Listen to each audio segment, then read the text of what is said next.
हर खबर पर होगी आपकी पकड़। डाउनलोड कीजिए एबीपी लाइव ऐप।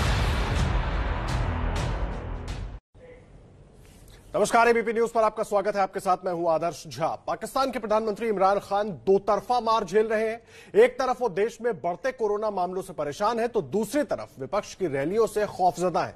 इसके बावजूद अपना घर संभालने के बजाय इमरान खान हिंदुस्तान की तबाही का प्लान बना रहे हैं। नगरोटा की साजिश का पाक कनेक्शन सामने आ चुका है। साफ है कि इमरान खान अपने घर में घिर गए हैं और उनके गुर्गे भारत की जमीन पर ढेर हो रहे हैं।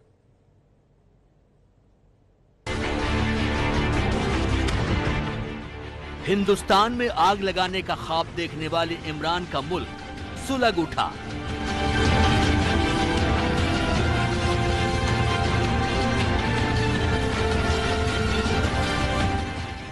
भारत की बर्बादी का सपना पालने वाले पाकिस्तान को कोरोना का डंक डसने लगा।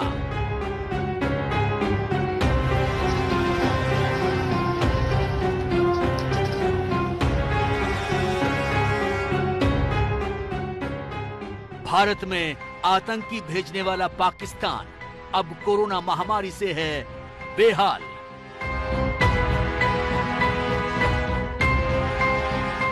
इन दो तस्वीरों में छिपा है पाकिस्तान की तबाही का ताना बाना। एक तरफ पाकिस्तान में कोरोना के मामले तेजी से बढ़ रहे हैं। महामारी ने वहां के अलग अलग शहरों में ऐसी रफ्तार पकड़ ली है कि मुल्क के पीएम इमरान खान को सर्दी में भी पसीने छूटने लगे हैं। दूसरी तरफ इमरान खान के खिलाफ विपक्ष के 11 दलों ने मिलकर सरकार के खिलाफ मोर्चा खोल दिया है। 11 विपक्षी दलों का गठबंधन पाकिस्तान डेमोक्रेटिक मूवमेंट आज पेशावर में इमरान सरकार के खिलाफ रैली कर रहा है और इमरान खान कोरोना की दुहाई देकर कह रहे हैं कि रैली बंद कीजिए वरना लॉकडाउन लगाने की नौबत आ जाएगी। लेकिन विपक्ष ने इमरान की अपील को ठुकराकर उन्हें रैलियों में ललकारना शुरू कर दिया। आपने 35 लाख लोगों को बेरोजगार बनाया। आपने वादा किया था कि मैं मदीना की इस्लामी रियासत की तरह पाकिस्तान को भी इस्लामी रियासत बनाऊंगा, लेकिन आपकी हुकूमत में लोगों ने मसाजिद में फिल्मी अदाकारों ने शूटिंग शुरू की है। मसाजिद की तौहीन, मदारिस की तौहीन, रसूलुल्लाह सल्लल्लाहु अलैहि वसल्लम की शान में मुसलसल गुस्ताखियां। आप मुझे बताएं कि 800 दिनों में आपने मदीना की इस्लामी रियासत की तरफ कौन सा कदम उठाया? यानी पाकिस्तान में इमरान खान दो तरफ से घिर गए हैं। उन्हें देश में फैलते कोरोना का खौफ सता रहा है। दूसरी तरफ विपक्ष की रैलियों से कुर्सी पर खतरा दिख रहा है। लेकिन इन तमाम मुश्किलों के बावजूद पाकिस्तान अपनी फितरत से बाज नहीं आ रहा। जम्मू के नगरोटा में जो आतंकी मारे गए उनका पाकिस्तान कनेक्शन सामने आ चुका है। पाकिस्तान में बने मोबाइल फोन और दवाइयां इस बात की तस्दीक कर रही हैं कि उन्हें पाकिस्तान ने ही भेजा था। ये खुलासा भी हो चुका है कि आईएसआई और जैश ने मिलकर घाटी को दहलाने की साजिश रची थी। जब इमरान का ये प्लान फेल हो गया तो उन्हें ध्यान आया कि अपना मुल्क भी तो संभालना है। इसलिए उन्होंने ट्वीट किया, पाकिस्तान में कोरोना की दूसरी लहर चिंताजनक है। पिछले 15 दिनों से वेंटिलेटर पर कोरोना मरीजों की तादाद लगातार बढ़ रही है। पेशावर में 200%, मुल्तान में 200%, कराची में 148%, लाहौर में 114%, इस्लामाबाद में 65% मरीज बढ़ चुके हैं। इमरान ने अपने ट्वीट में यह भी कहा कि लॉकडाउन लगाने से अर्थव्यवस्था को नुकसान होगा, लेकिन रैलियां नहीं रुकी तो ये भी करना पड़ेगा।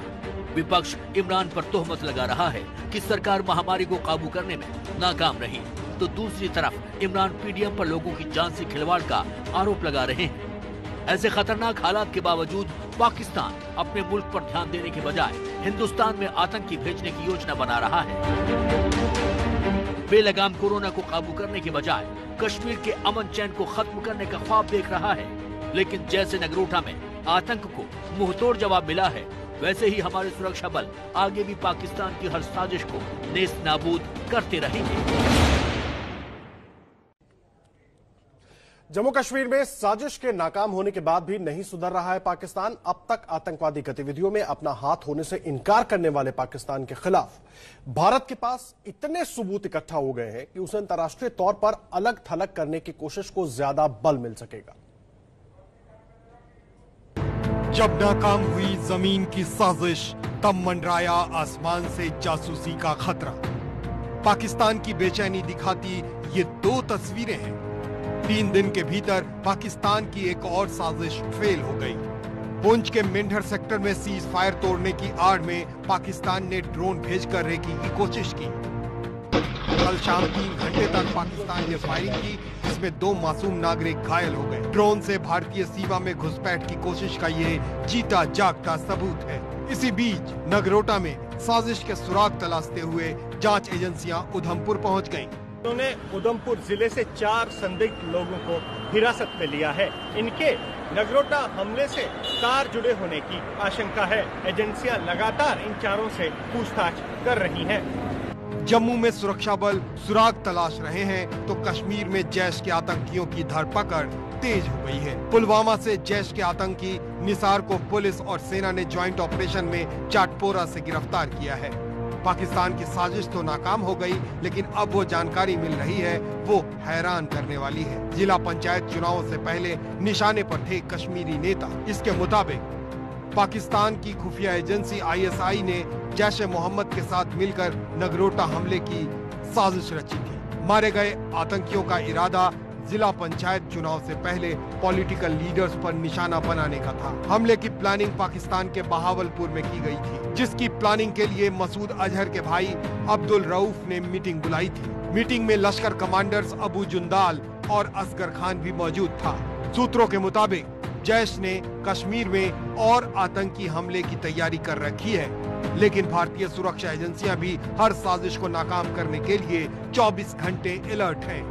मिला जुला कर आलम यही है कि भारत पाकिस्तान के खिलाफ सिर्फ अपना केस ही मजबूत नहीं कर रहा, बल्कि उसकी साजिशों को भी लगातार नाकाम कर रहा है। और यही वजह है कि पाकिस्तान की सियासत से लेकर सेना तक और सेना से लेकर ISI की छत्रछाया वाले आतंकवादी पनाहगाहों तक खलबली मची हुई है। और देखिए, इस मुद्दे पर बात करने के लिए इस वक्त हमारे साथ जम्मू से हमारे संवाददाता अजय बाचलू, श्रीनगर से आसिफ कुरैशी और साथ ही साथ रक्षा विशेषज्ञ कर्नल शिवदान सिंह भी जुड़े हुए हैं। आसिफ, मैं आपसे इस चर्चा की शुरुआत करूंगा। एक तरफ अभी पाकिस्तान की जो नापाक कोशिश थी ना, उसको भारतीय सुरक्षा बलों ने नाकाम कर दिया। उसके बाद भी मान नहीं रहा, रेकी करने की कोशिश हो रही है ड्रोन के जरिए बार बार।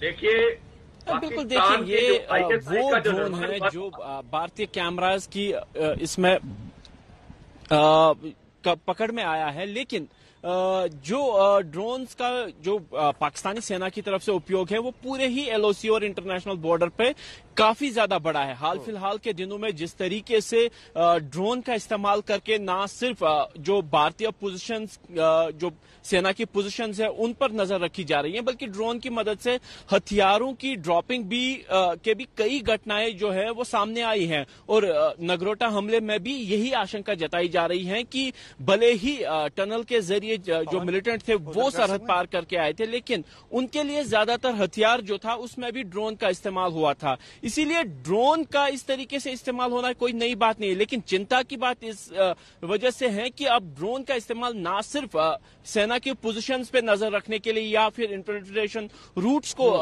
देखने के लिए इस्तेमाल हो रहा है, बल्कि इससे का इस्तेमाल अब एक्टिवली हथियारों की जो पहुंचाने की इस फिराक में होता है और हथियारों की ड्रॉपिंग जो हो रही है वो चिंता की बात है, क्योंकि सरहद पार बैठा हुआ आदमी रिमोट कंट्रोल के जरिए ड्रोन को सरहद के इस पार लेके आता है, यहाँ पे हथियार ड्रॉप करके वापस चला जाता है, और अगर वो ड्रोन पकड़ा भी जाता है तो नुकसान ज्यादा नहीं होता। लेकिन सुरक्षा बलों के लिए इससे से निपटने के लिए काफी ज्यादा दिक्कतें आ रही हैं और चप्पे चप्पे की निगरानी रखनी पड़ रही है। और जो मेंढर में कल ड्रोन देखा गया था वो एक सर्वेलेंस ड्रोन था जिसकी मंशा शायद अहम जानकारी आप दे रहे हैं। जाहिर सी बात है, बार बार पाकिस्तान की तरफ से इस तरह की कोशिश हो रही। मैं आऊंगा आपके पास, हमारे साथ अजय बाचलू भी जुड़े हुए हैं। अजय, आप उस जगह पर भी पहुंचे थे जहां से आतंकवादियों के घुसने की आशंका जताई गई थी। मुझे एक बात बताइए, बार बार ये कोशिश हो रही है, पाकिस्तान अपनी हरकतों से बाज नहीं आ रहा है और नगरोटा में अब तार से तार जुड़ते जा रहे हैं इस मामले से जुड़े हुए और तमाम अहम खुलासे हो रहे हैं, उसके बावजूद पाकिस्तान मानने को तैयार नजर नहीं आ रहा।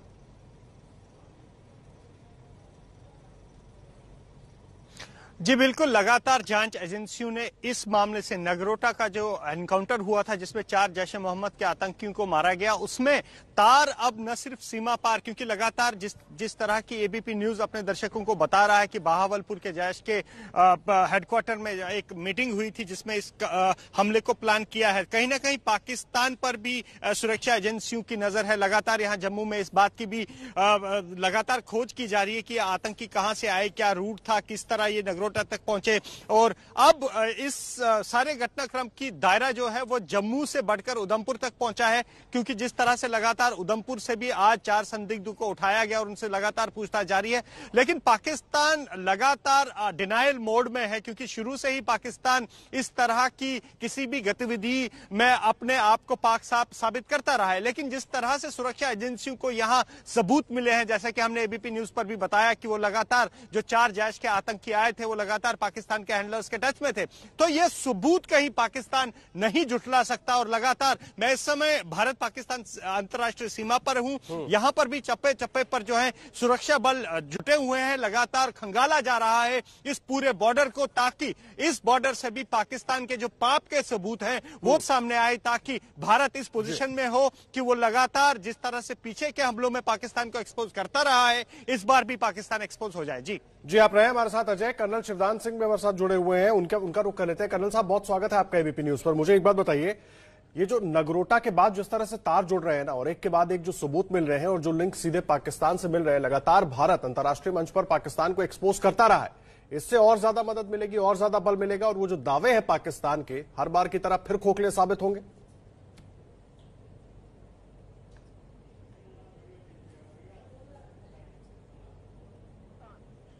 कि सेना यही हरकत करती आई है। आपको याद होगा कि जब श्रीनगर में 47 में अक्टूबर 47 में श्रीनगर पर अटैक किया था, तो कवालियों के रूप में उन्होंने अपने सैनिक भेजे थे। इसी प्रकार 1965 में जिसमें हाजीपीर को हमें कब्जा करना पड़ा, तो पाकिस्तान की हरकतों को पूरा विश्व 1947 से लगातार देख रहा है। और अब पूरे दुनिया को ये विश्वास हो गया है कि कश्मीर में जितनी भी हरकतें हो रही हैं सब पाकिस्तान की आईएसआई करा रही है। इसका उद्देश्य अभी इनकी हरकतों में इसलिए बढ़ोतरी आई है कि 370 हटाने के बाद में वहां पर पंचायती चुनावों में शांतिपूर्ण हो जाते हैं, तो इससे भारतीय जो प्रजातंत्र की सबको पता लगेगा कितना मजबूत है भारत प्रजातंत्र। मगर वो इन पंचायती इलेक्शन में हरकत करा करके इस तरह की आतंकवाद की वो ये सिद्ध करना चाहते हैं दुनिया को। ठीक कह रहे हैं आप कर्नल साहब, बिल्कुल ठीक कह रहे हैं आप। मैं आऊंगा आपके पास कर्नल साहब, थोड़ा आपके ऑडियो में भी प्रॉब्लम है, उसको भी ठीक करवाते हैं। और हमारे साथ अजय बाशलू और आसिफ कुरैशी दोनों जुड़े हुए हैं। अजय, मुझे एक बात बताइए, जिस तरह से कर्नल साहब भी कह रहे हैं कि पाकिस्तान की कोशिश हर बार की तरह कहीं ना कहीं ये है कि एक तो 370 हटा, उसके बाद जो हालात बने, पाकिस्तान ने जिस तरह से रोना शुरू किया, बताना शुरू किया, सबको उल्टी सीधी बातें बतानी शुरू की। अब सवाल ये है कि उसकी कोशिश यही है कि चुनाव शांतिपूर्ण ना हो ताकि भारत की जो छवि है वो खराब हो। लेकिन हमारे सुरक्षा बल इतने मुस्तैद और इतने जिम्मेदार है कि चुनाव शांतिपूर्ण ढंग से करवा सकते हैं।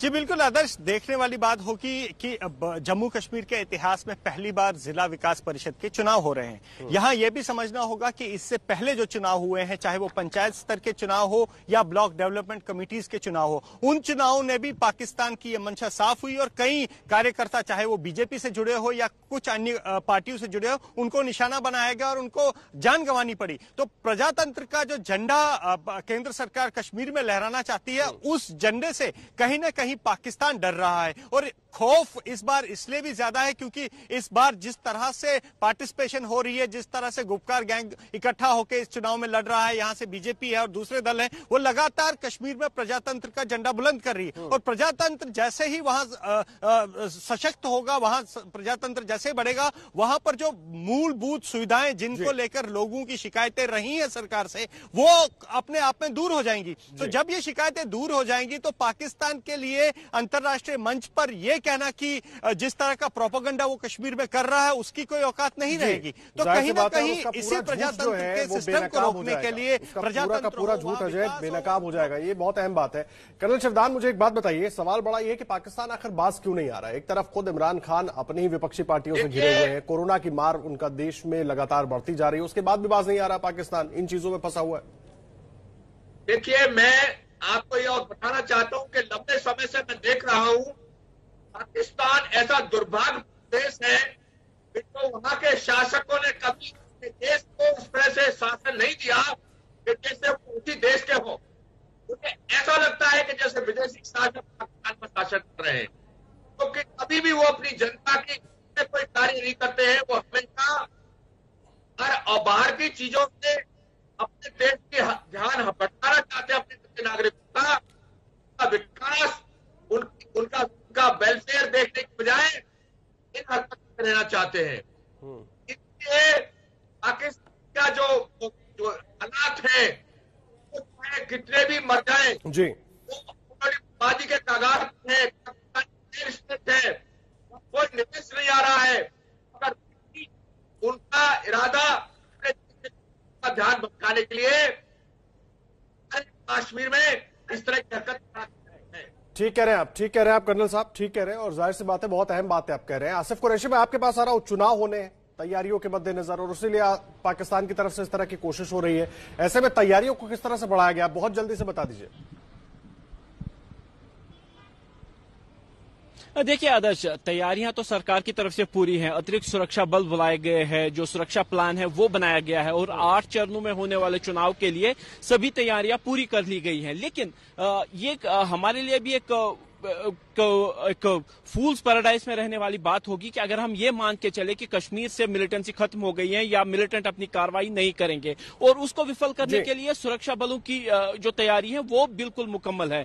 हाल फिलहाल के दिनों में जिस तरीके से मिलिटेंट संगठनों ने साफ कर दिया है कि वो इन चुनावों को निशाना बनाएंगे, उससे कहीं ना कहीं सुरक्षा बलों के लिए चिंताएं हैं। लेकिन जो अतिरिक्त सुरक्षा बल जरूर है, लेकिन यहाँ पे आवाजाही हो गई बहुत मजबूत है, और उसका मुजाहरा लगातार हम देख भी रहे हैं। सुरक्षा बल तैयार है, किस तरह से शांतिपूर्ण ढंग से चुनाव कराने के लिए वो तैयार है। बहुत धन्यवाद आपका आसिफ। अजय, कर्नल शिवदान, आपका भी बहुत धन्यवाद हमारे साथ जुड़ने के लिए। यूपी के मुख्यमंत्री सीएम योगी आदित्यनाथ विंध्याचल पहुंचे। सीएम योगी ने मां विंध्यवासिनी की पूजा की, उनके साथ जल शक्ति मंत्री गजेंद्र शेखावत भी मौजूद थे। तस्वीरें आपको दिखा रहे हैं जिस वक्त योगी आदित्यनाथ पहुंचे थे विंध्याचल मंदिर में मां विंध्यवासिनी की पूजा करने के लिए। और पीएम मोदी ने आज ही विंध्याचल में हर घर नल परियोजना का शिलान्यास किया है, ये भी आपको बता दें। और इसी मौके पर योगी आदित्यनाथ और साथ में जल शक्ति मंत्री गजेंद्र सिंह शेखावत भी मौजूद थे, और दोनों ही मां विंध्यवासिनी के दर्शन करने के लिए विंध्याचल पहुंचे थे। ये तस्वीरें हम आपको दिखा रहे हैं जिस वक्त उत्तर प्रदेश के मुख्यमंत्री योगी आदित्यनाथ मां विंध्यवासिनी के दरबार में पूजा अर्चना करने के लिए पहुंचे थे। उनके साथ जल शक्ति मंत्री गजेंद्र सिंह शेखावत भी मौजूद थे।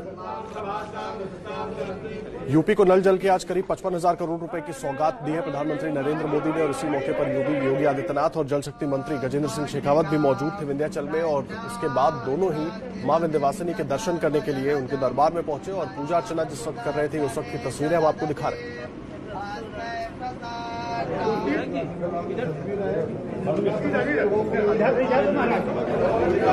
बता दें, मिर्जापुर और विंध्याचल दोनों ही जिलों को हर घर नल जल की सौगात दी गई है प्रधानमंत्री नरेंद्र मोदी की तरफ से। उन्होंने आज इस परियोजना का शिलान्यास किया है, और उत्तर प्रदेश के मुख्यमंत्री योगी आदित्यनाथ और जल शक्ति मंत्री गजेंद्र सिंह शेखावत मौजूद थे विंध्याचल में, जिसके बाद मां विंध्यवासिनी के दर्शन करने के लिए पहुंचे थे।